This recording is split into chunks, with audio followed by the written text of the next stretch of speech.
Tell iHeartRadio what you want to hear.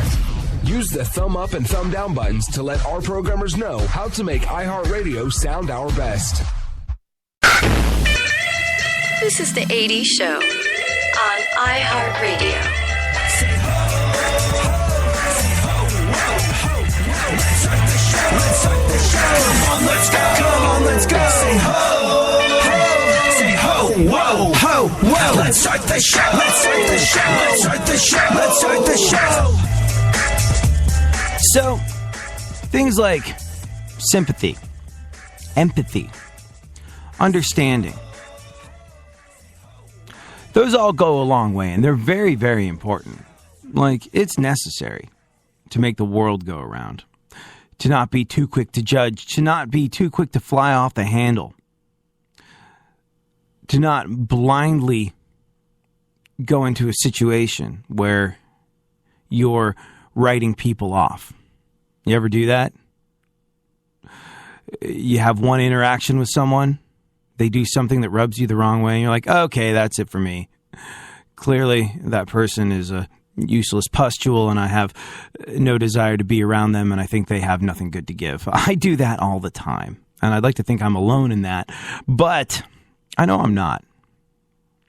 So, sympathy, empathy, understanding, being able to put yourself in someone else's shoes, understanding that everybody's going through a struggle that you know nothing about. These are all very important things.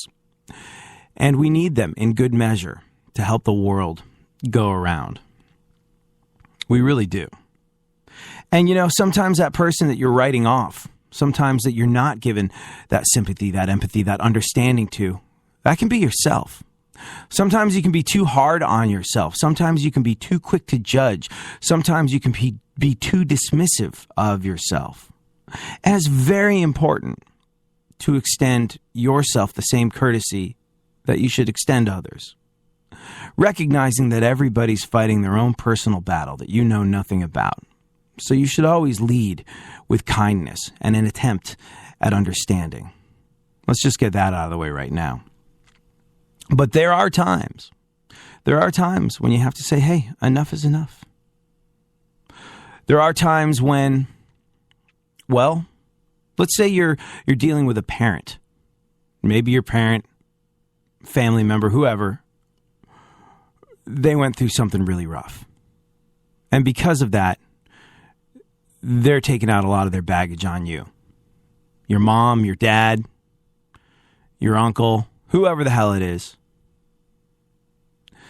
Someone that's in your life, not treating you properly, not giving you the tools that you need to get through life. Maybe even worse, maybe being abusive in some way, shape, or form. And that's horrible and that's unforgivable. But there's this tendency to make excuses for people as well. Sometimes that sympathy, empathy, that understanding can go a little bit too far. Well, you know, they're just being awful to me and beating me because that's what they learned from their parents. No. There comes a point where you take responsibility for yourself, for your own actions, or at least hopefully you do. Hopefully they do.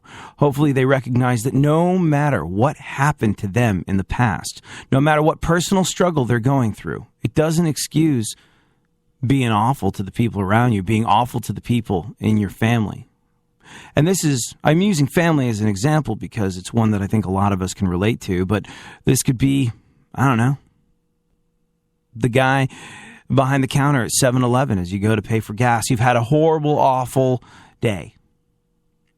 They're a little slow off the mark. They make a mistake. And your immediate instinct, if you're like me, is to be like, look, I know you don't have a life, but I do, and I'm trying to live it. So if we could speed the pace along there, Skippy, the world can continue spinning, and we can all get back to this misery that is our lives together. So try not to F it up the second time you're on my credit card. Are you new? These are the things I say to myself in my head. But because I've learned about personal responsibility, they don't make it out of my mouth unless I'm having a really awful day. So, maybe it's parents, maybe it's coworkers, maybe it's you.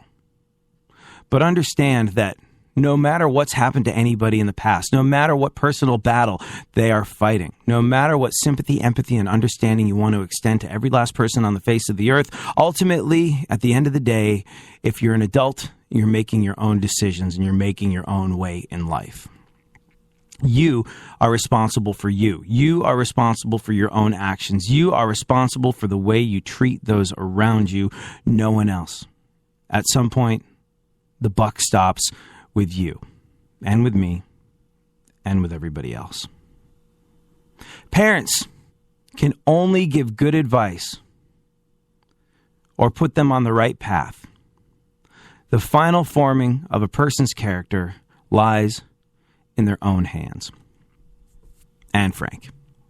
Thank you so much for hanging and being part of my radio family. If you want to contribute anything to the show, do so by tweeting me at ADSXE is where you can find me on the interwebs, or super producer to the stars, Barry Funkhauser. Today in the show, you and I will discuss the fact that just 2 weeks after Facebook CEO Mark Zuckerberg released a strongly worded #JeSuisCharlie statement on the importance of free speech, what's happening? Oh, Facebook is being censored. Specifically, they're censoring images of the Prophet Muhammad. We'll get into that and the whys and wherefores in just a little bit. Right now, though, let's check in with super producer to the stars, Barry Funkhauser, in our segment, My Witness News. Funkhauser, I've been trying what is going on and how are you? I've been trying what to now? at Muhammad on Facebook, and it's not linking anymore. I don't understand why it's not working. I don't get it. Yeah. I don't know. See, I don't do that stuff. I don't do that stuff because I'm a member of the media. Not a big or important member of the media, but, you know, in the grand scheme of things, how many people were reading Charlie Hebdo? People in France, I suppose.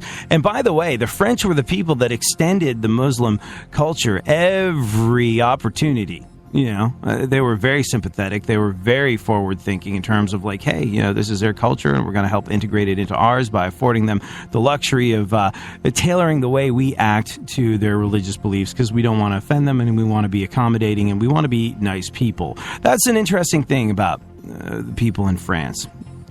People in France,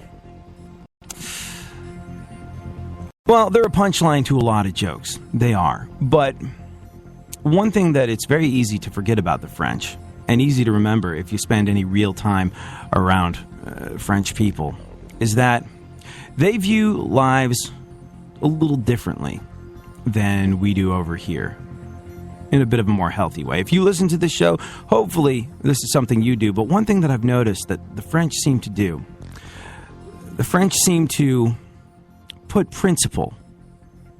their principles at the front of the line of how they're going to behave, and then figure out whether the things they want to do line up with those principles. And if they don't, they're not really all that interested. They operate from a point of principle. And sadly, look where it got them with the Charlie Hebdo stuff. They believed in free speech. They also believed in trying to accommodate Islamic culture in their country. The two did not gel well. But one thing that you have to admire about the French is that they put their principles first and then try and organize the rest of their lives around that. Whereas I find in America, a lot of people figure out something, hey, this is going to make us money. Take an Al Sharpton type of guy. Race baiting makes me money. Let's see if I can adjust my principles around that. Let's see if I can figure out a way to make money off of race baiting and then find a way to twist my principles into something that supports that. I find that the French tend to, and maybe it's the socialist aspect of their country, maybe it's that sort of safety net, knowing that you're going to be looked after, that lack of fear that, you know, kind of, look, fear is a big part of what drives the beautiful, perfect world of a free market capitalist society. It's kill or be killed. So if you're not out there, if you have fear of failure, fear of going hungry, fear of not being able to put a roof over your head and your family's head, if you have fear, you're going to go out and you're going to do crazy ass stuff. Maybe unscrupulous stuff to try and make a buck. And because of the way that works, you're then forced to try and organize your principles in a fashion around whatever the hell it is you're doing to get by, so they can be twisted to support that. Maybe it's that safety net of a socialist society where you know that if your leg gets broken, socialized medicine's going to look after it in some way, shape, or form, and there's going to be housing, and there's going to be sort of, if you lose your job, the government will help pay to keep you in your apartment. The government will help pay to keep you in the manner to which you become accustomed. It's an interesting safety net they have in French and English and Swedish and Scandinavian socialism. And maybe that luxury of that safety net allows you to operate from a place of principle. But for whatever reason, the French seem to operate from a place of principle. And for that, I admire them, no matter what the circumstances are. It just didn't seem to work out for them too well. Anyways, we're getting ahead of ourselves. Yeah, but those French Canadians, man, watch out for them. You know what's interesting about the French? Like a buddy of mine, the French Canadians, Canadians in general, a buddy of mine lived in Canada for a while. I was like, what was that like? He was like, man, Canada just seems to work. I was like, what are you talking about? And I was like, did you like it over there? He's like, I really did. Because, you know, I've read the stats, but I've never lived in Canada. I was like, the average Canadian is worth more than the average American. Canadian corporate tax is like one fifth of what it is here. Yet they still have sort of like, you know, universal health care and things like that. And they have more money and more things afforded to them. And I was just like, how's that work out? Lower taxes, the average person's worth more, and they have socialized medicine all at the same time. And I asked him, I was like, is it, you know, as cool as it seems over there? He was like, there's something about Canada that just really, really works. He's like, but they are rule followers to a fault. Like, you know, gangster rappers that won't cross against the light because the whole system will just fall down, and we're living in a society. He was just like, oh no, you can't cross against the light, eh? The whole system breaks down, eh? That seems to be the attitude in Canada. So I don't know. It's an interesting one. You spent much time up there? 0.0 minutes in Canada. Maybe someday though. Well, let's talk about them. You know, ill-informed mudslinging is kind of what we specialize in around here. So, do you have anything rude to say about French Canadians? Whatever we say, they're just going to apologize anyway. Sorry. Yeah, sorry.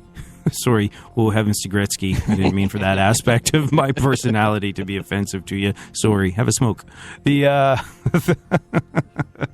Oh, yeah.